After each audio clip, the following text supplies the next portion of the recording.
भारत में हुए G20 शिखर सम्मेलन में कुछ ऐसा हुआ है जिसकी वजह से चीन बहुत ज्यादा परेशान और तिलमिलाया हुआ है। दरअसल G20 में India Middle East Europe Economic Corridor IMEC launch करने का ऐलान हुआ।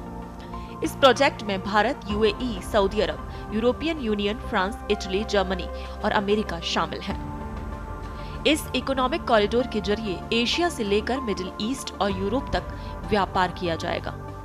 पीएम मोदी ने इसे ऐतिहासिक साझेदारी बताते हुए कहा कि आने वाले समय में ये भारत, पश्चिम एशिया और यूरोप के बीच आर्थिक सहयोग का एक बड़ा माध्यम होगा। इस कॉरिडोर से दुनिया की कनेक्टिविटी और सस्टेनेबल डेवलपमेंट को एक नई दिशा मिलेगी। आपको बताते हैं कि इस प्रोजेक्ट का उद्देश्य आखिर क्या है। भारत मिडिल ईस्ट यूरोप आर्थिक गलियारे का उद्देश्य मध्य पूर्व के देशों को रेलवे से जोड़ना और उन्हें बंदरगाह के माध्यम से भारत से जोड़ना है, जिससे शिपिंग समय, लागत और ईंधन के इस्तेमाल में कटौती करके खाड़ी से यूरोप तक ऊर्जा और ट्रेड फ्लो में मदद मिलेगी। रेल एंड शिपिंग कॉरिडोर देशों को ऊर्जा उत्पादों सहित ज्यादा व्यापार के लिए सक्षम बनाएगा। इसकी घोषणा पहले अमेरिकी अधिकारी फाइंडर ने कहा था घोषणा में कि अमेरिका की नजर से ये समझौता पूरे क्षेत्र में तनाव कम करेगा और हमें ऐसा लगता है कि इससे टकराव से निपटने में मदद मिलेगी। वहीं अब आपको बताते हैं कि इस प्रोजेक्ट के तहत आखिर क्या क्या होगा। इस प्रोजेक्ट में 2 अलग अलग कॉरिडोर शामिल होंगे। पूर्वी कॉरिडोर भारत को खाड़ी क्षेत्र से जोड़ेगा, वहीं उत्तरी कॉरिडोर खाड़ी क्षेत्र को यूरोप से जोड़ेगा। इस कॉरिडोर में रेलवे, शिपिंग नेटवर्क और सड़क परिवहन मार्ग शामिल होंगे। इस समझौते में भारत, अमेरिका, सऊदी अरब, संयुक्त अरब अमीरात, फ्रांस, जर्मनी, इटली और यूरोपीय संघ को अंतर्राष्ट्रीय व्यापार में बड़ा फायदा होने वाला है।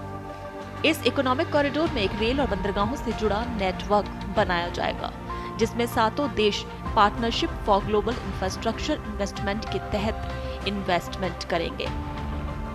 चीन के BRI प्रोजेक्ट यानी बेल्ट एंड रोड इनिशिएटिव की तर्ज पर ही इसे एक महत्वाकांक्षी योजना माना जा रहा है और इसे चीन के BRI की काट के तौर पर भी देखा जा रहा है। यूरोपियन कमीशन प्रेसिडेंट ने इसको लेकर एक डॉक्यूमेंट तैयार किया है, जिसके मुताबिक इस प्रोजेक्ट को महाद्वीपों और सिविलाइजेशन के बीच एक ग्रीन और डिजिटल पुल माना जा रहा है और ये भी माना जा रहा है कि ये प्रोजेक्ट गेम चेंजर साबित होगा।